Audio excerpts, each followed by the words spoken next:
y'all, it is Hope at Crafty Hope, and welcome to my ICAD number 49 for 2021. Now, ICAD means Index Card a Day, and it is a challenge founded by Tammy of Daisy Yellow, and it runs each June and July, or it has for the last 11 years. Tammy provides weekly themes and daily prompts, and then some others have jumped on that bandwagon and have some other prompts as well to help inspire and encourage you to participate. Now, you don't have to use those prompts, but the whole idea is to really just create something for that 61 days on an index card.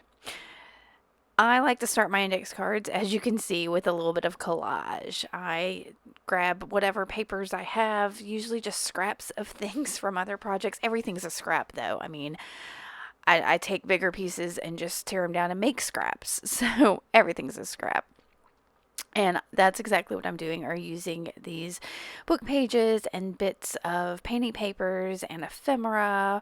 And all ephemera is old papers that should have been thrown away but somehow have become collected. So I'm using my Who glue stick, like I said, to kind of just get something down on my index card. Now I've got all of those little pieces, and then I'm going to use a little bit, y'all. I really love this. I found this tissue paper, I think at the Dollar General, and it's just clear tissue paper or white with like gold spots on it, and I think it's super cute. So I'm getting all of this down. Now the two prompts for today from the ones I'm using, which are the Daisy Yellow and the Mixed Media ICAD ones, are Tropical and Graduation, and I end up not using either one of those prompts. And sometimes going promptless for me is even more fun. So I've got my collage down, and that is a little bit of instant coffee that I'm reconstituting there with just some water. And I've got a paintbrush, and I'm just painting onto my card like coffee is paint. And then, as you can see, I splattered a little bit of that coffee around, and am I gonna dry this real quick?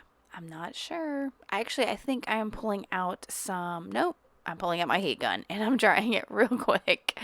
And then I'm going to grab some acrylic paint. This is just Deco Art Americana paint in sea glass. It has recently become one of my most favorite paints. There's this, it's a kind of a greeny blue color, and y'all look how beautiful it looks on this. I'm gonna have to go in editing this. I was like, I should have just left everything like this.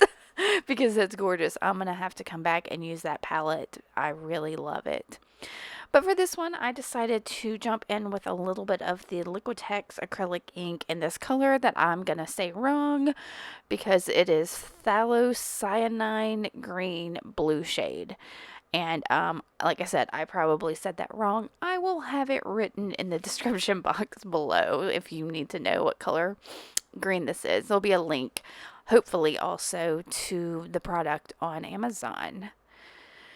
All right, so as y'all saw, I put that down, sprayed it with a little water, let it move around, and then dried it. And I decided I needed a little bit of scribbles with a pencil, so I did that real quick. And I grabbed my Stabilo All pencil and sharpened it, thinking, okay, this is what I'm going to use next. I don't use it next. I will use it later. But, yeah, it's not going to get used right this minute. Instead, I grabbed some Payne's Gray acrylic paint. This is the Master's Touch Hobby Lobby brand. Y'all, I have to admit, I'm not a huge fan of this Payne's Gray. I love the color, but something about this brand is always very plasticky, shiny.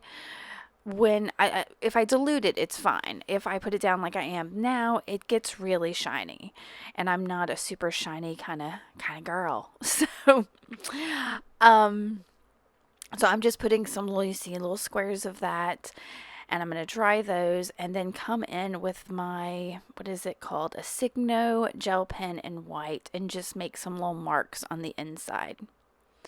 Now I've got you here. I want to go ahead and mention that I am really close to 2,000 subscribers on this on this YouTube channel. I'm super excited about that. And if you're already subscribing, thank you so much for being interested in what I make and do. I really appreciate it. And if you're not a subscriber, please go ahead and click that subscribe button. Let other people know about my channel if you're enjoying it and all that. And I think I'm going to try to do a giveaway when I hit 2,000 subscribers. But I'd like to know what can I give away?